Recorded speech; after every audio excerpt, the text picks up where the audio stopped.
Katia, conception de pièces, atelier Part Design, exercice numéro 10. Le support proposé est une cale en V sur laquelle on va utiliser les outils d'esquisse classiques pour réaliser nos esquisses, ainsi que les fonctions associées, extrusion, poche, congé et symétrie. On voit déjà, avec un tout petit peu d'expérience, que la pièce admet un axe de symétrie au centre de la pièce et qu'on risque de réaliser une partie de la pièce et la seconde en symétrie. Le temps proposé est 30 minutes. On va voir un tout petit peu tout ce que l'on a dedans. Alors, on nous propose de dessiner ici la pièce. Donc déjà, première chose, on va aller créer notre pièce. Dans Katia, menu démarrer, conception mécanique, part design. On va également, avant de réaliser les premières interventions sur les esquisses, renommer directement, clic droit, propriété, produit, et ça, on va l'appeler cale en V. Remarque, toujours pas d'accent sur le E de l'accent aigu du V, et je vais faire un fichier enregistré sous, et je vais aller le mettre dans la liste de mes éléments. C'est le tuto numéro 10, cale en V, enregistré. OK. Je reviens, je suis dans le plan YZ, c'est ce qui m'est indiqué. On va construire dans YZ la forme de mon esquisse, un trait horizontal, un trait vertical, un trait horizontal, un plan incliné, un trait incliné et un trait qui va comme ceci. Bon, alors plusieurs façons de réaliser. On est dans le plan Y ici. Alors, si on est un peu feignant, moi je vais prendre un rectangle que je vais tracer comme ceci. Je vais prendre un trait que je vais venir aimanter sur mon rectangle comme ceci et que je vais venir gommer derrière comme ceci et comme ceci. Voilà. Ça me permet en assez peu de sélection de réaliser l'ensemble des éléments qui me sont demandés. Alors, je vais positionner d'abord toutes mes cotes, cote de hauteur, cote de largeur, et je dois avoir la cote de mon chanfrein. Je ne sais plus comment est coté mon chanfrein, simplement à 45 degrés. Donc, voilà, j'ai la cote qui est ici de 34 mm. Ensuite, j'ai une cote entre là et là, c'est du 45 degrés. Et je vais indiquer les deux autres cotes qui sont 126 et 86.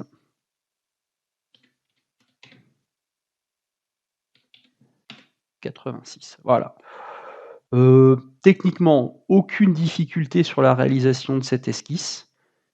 Par rapport à ce qui a été traité normalement au préalable, il n'y a pas de difficulté sur la réalisation. On extrude comment? On extrude par rapport, on va regarder, on nous propose d'extruder vers l'avant ici de 80. Donc on va extruder et on nous propose, on va virer le 20 et on va afficher du 80. Voilà. Pas de difficulté, on peut passer à la suite. Ensuite, on nous propose de définir une poche à l'intérieur de notre V. Alors remarque, par rapport à nos plans, on voit que notre poche, si par rapport à ce qu'on dessine, on va considérer que c'est à l'arrière de la poche, que notre poche, elle est, c'est du 62 par 62, positionné à 18 par rapport au bas. Alors remarque, autant que faire se peut, le trait ici qui n'est pas contraint, moi, je vous encourage à le contraindre par rapport à la pièce. Encore une fois, si on fait des modifications sur la pièce, que l'esquisse suive. Si on change la forme ici et qu'on met notre pièce plus grande, il est fort probable que le trait qui soit ici reste à l'intérieur. On n'aura plus la réalisation de la poche. Donc une poche de 62 par 62 à 18. On est derrière la pièce. On va créer une esquisse. On clique sur la surface, on crée une esquisse.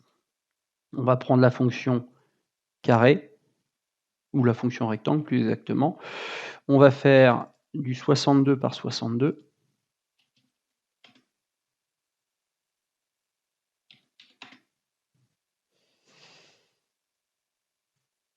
Alors là, je vais sortir et je vais le bouger ici parce que sinon il risque de me la positionner de l'autre côté. Je vais positionner ma contrainte ici de coïncidence. Toujours contrôle pour étendre mes sélections. Et je vais positionner ma dernière cote ici, entre les deux, de 18 mm. Bon, alors déjà, J'ai dû me planter quelque part parce que moi j'ai pas exactement ça ressemble, pas tout à fait. Ah oui d'accord, OK, ouais, donc forcément si je la positionne pas correctement alors comment ça se fait que je sois pas dans le bon sens par rapport à ce qu'il a fait lui? Ah non, bah non, c'est parce que c'est juste que j'ai pas mis l'esquisse au bon endroit en fait. Ah l'esquisse elle va pas ici, elle va de l'autre côté en fait, c'est moi qui ai mal lu le plan. Donc quand je me trompe ici comme ça, l'avantage c'est qu'on va pouvoir voir comment on efface notre esquisse. Vous sortez de votre esquisse, ici, votre esquisse, on va sortir de l'atelier et notre esquisse, on va la supprimer ici et on va supprimer au clavier directement ici. On va se retourner la pièce dans le bon sens et recréer en fait ce qui était convenable. Donc je vais recréer mon esquisse ici, de 62 par 62 et là forcément ça devrait aller un peu mieux. Allez, on va tout positionner directement.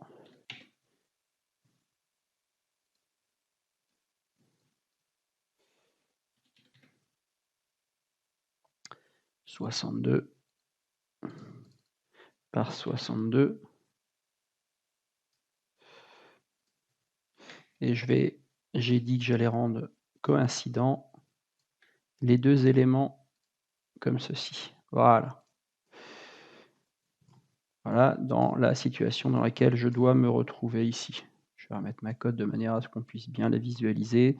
62 par 62, j'ai ma contrainte de coïncidence ici. Je peux sortir de mon atelier, faire une poche et la poche, la longueur de la poche qui était indiquée, c'était du 62. En fait, c'est un cube de 62 par 62 par 62. Aperçu, on est bon. OK. La suite. Alors, on nous demande dans l'esquisse de réaliser l'esquisse 3. Bon alors le plus simple, c'est pas de venir forcément justement sur le plan incliné, on va venir de l'autre côté, sur la face ici, jusqu'au dernier, d'accord, OK, jusqu'au dernier, de réaliser la forme en T ici, le T à l'envers. Encore une fois, je pense que contraindre, le trait horizontal ici avec le sommet de ma pièce peut être bien. C'est du 12 par 12, 18, 28. Allez, c'est parti. On va ici créer une nouvelle esquisse sur ma pièce. On me dit pas, est-ce qu'on m'indique alors il y a un trait d'axe qui a été créé, qui est symétrique par rapport à la pièce, donc on va créer un trait d'axe. Il y a un trait d'axe qui a été créé ici, comme ceci. Première chose qu'on va faire, c'est qu'on va coter ce trait, enfin coter ou plutôt le positionner symétriquement. Voilà, comme ça je suis bien au centre de ma pièce et ensuite j'ai mon T à réaliser. Alors le T, soit je le positionne directement et plusieurs façons de réaliser mon T, ici. Alors moi je suis un peu feignant, j'ai plutôt envie de faire on connaît les fonctions symétrie, on va en faire la moitié. On va commencer à créer nos coïncidences ici et on va coter nos éléments, c'est du 12 et 12. 12 et 12, il me semble. Et ensuite, on avait donc du 16 et du 28. Donc nous, on va le diviser par 2, on va diviser ces codes par 2. Ici, entre mon axe, c'est donc du 16 divisé par 2. Et ici, du 28 divisé par 2. Rappel, Katia fait automatiquement les calculs, c'est ça l'intérêt. Hein, donc, voilà. Et plutôt que d'avoir à tout dessiner, ici je sélectionne, clic droit, recherche automatique, il vient tout sélectionner. On va faire une fonction miroir par rapport à l'axe qu'on a dessiné et on est automatiquement bien positionné symétriquement. L'avantage de ma méthode, c'est qu'elle m'évite, si j'avais dessiné tout le profil de mon esquisse, d'avoir à positionner symétriquement les 2 traits par rapport à l'axe et les 2 traits ici par rapport à l'axe. Là, la construction est automatique. On va faire une poche jusqu'au dernier. OK. Alors, je ne sais plus si c'était jusqu'au dernier. Si c'était jusqu'au dernier, c'est ça. On valide l'étape numéro 3. Étape numéro 4. Alors, on est où? On est où? On est où? Alors, on va réaliser ici. J'ai rien sur la partie haute, donc je vais me positionner sur le plan, le premier plan de mon support pour définir l'esquisse 4. L'esquisse 4, c'est quoi? C'est une lumière, un trou oblong qui est caractérisé par un rayon de 7 positionné à 21 par rapport au bord et un anthrax, une distance entre les 2 centres de ma rainure oblongue de 20. OK, on va y aller. Donc je vais cliquer sur la surface, créer mon esquisse. Alors là, il ne faut pas être perturbé parce que vous voyez le dessus de la pièce, hein, dans tous les cas, votre esquisse, si on rebascule ici, vous voyez bien que votre esquisse, le plan d'esquisse, il est bien positionné comme ceci. On va se repositionner. Pour se positionner perpendiculaire, utiliser la vue normale. Et ici, dans le rectangle, on va aller sélectionner le trou contour oblong, ici. Alors on va le positionner, on nous demande un premier trait, un deuxième trait, et ensuite on agrandit. On va par la suite coter nos différents éléments. Alors on peut même double-cliquer sur la cotation parce que j'ai 3 cotes à positionner. Ici, il y a un rayon de 7 mm, il me semble. Oui, c'est ça, un rayon de 7, 21 et 20. Un rayon de 7.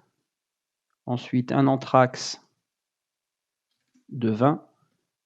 Positionner ici le début par rapport à ma pièce à 21 mm. Alors, est-ce qu'on nous dit que c'est symétrique? Bon, on ne le dit pas, mais on peut l'induire. On a la symétrie qui est construite automatiquement. Ici, on va dire que le centre, le trait d'axe de notre lumière est symétrique par rapport à nos 2 entités. Donc je vais prendre un trait ici, un trait là et le trait central et dire que tous ces éléments sont symétriques. J'aurais également pu le faire par rapport à la rainure ici, et donc le trait qui est ici et le trait qui est de l'autre côté. Mon esquisse est intégralement verte, je vais faire ma poche, je ne suis pas dans le bon sens, je vais inverser, je clique sur la flèche pour inverser le sens, et on nous demande jusqu'au dernier. Allez, jusqu'au dernier, on peut y aller. Ma lumière est bien faite, mon trou oblong est bien fait dans ma pièce. On nous propose de réaliser la même esquisse ici, mais sur le plan qui lui est perpendiculaire avec une orientation différente. Cette fois-ci, on va être positionné à 31 par rapport au bord. Quels sont les codes que j'ai? Le rayon de 7, c'est toujours le même. Anthrax de 20, toujours le même. Et à 21. Donc c'est simplement le positionnement. Je suis positionné à 21 par rapport au plan. Ici, le premier plan, le plan supérieur où situait ma rainure précédente. Et à 31 par rapport au bord. Allez, c'est parti, on clique sur la forme, on crée notre esquisse, on reprend ici la fonction, premier trait, je positionne un deuxième trait, je positionne la largeur, je double-clique et après c'est simplement et uniquement de la cotation d'éléments. C'est 21 et 31 ou 31 et 21? Non, 31 et 21, c'est l'inverse. Ici, 31, le centre 21, la largeur 20 mm. Voilà. Et une esquisse qu'on va utiliser avec une poche jusqu'au dernier. Donc on va appliquer une poche. Encore une fois, attention, la flèche n'est pas dans le bon sens, on va l'inverser jusqu'au dernier. Et ma poche, elle est bien réalisée. J'ai bien mon trou qui est fait sur ma pièce. On va mettre un petit coup de sauvegarde, ça ne coûte rien. Et on continue. On va faire des congés sur notre pièce, donc on nous indique des congés sur la partie interne, ici sur les formes qui sont internes. Alors attention parce que si vous cliquez sur le plan, il va également faire un congé sur votre lumière, apparemment c'est pas demandé. Donc on va bien s'attacher à sélectionner ici simplement les arêtes. Est-ce que j'ai la face avant? Non, ce sont simplement les arêtes internes. Donc 1, 2, 3, 4 et 5, simplement les arêtes internes, ici, sur lesquelles je vais appliquer un congé.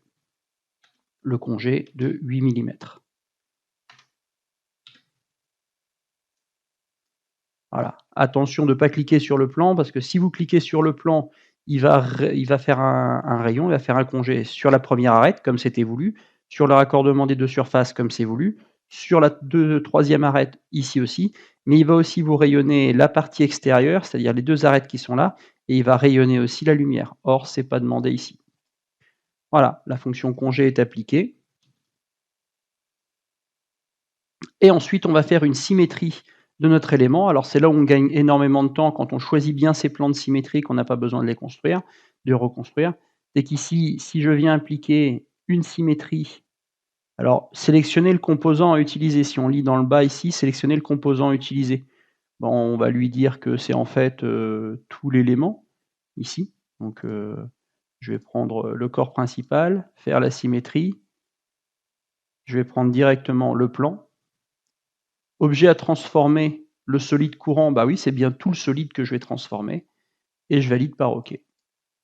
Automatiquement, mon V est réalisé. Donc comme j'avais un angle de 45° initialement sur mon esquisse numéro 1, je me trouve avec un V à 90° avec 2 évidements qui sont réalisés de chaque côté, mes carrés qui sont réalisés de chaque côté. Voyons, on nous proposait 30 minutes pour réaliser cette pièce. On a terminé. On pense à sauvegarder et on vient de terminer la pièce qui s'appelle Calan V.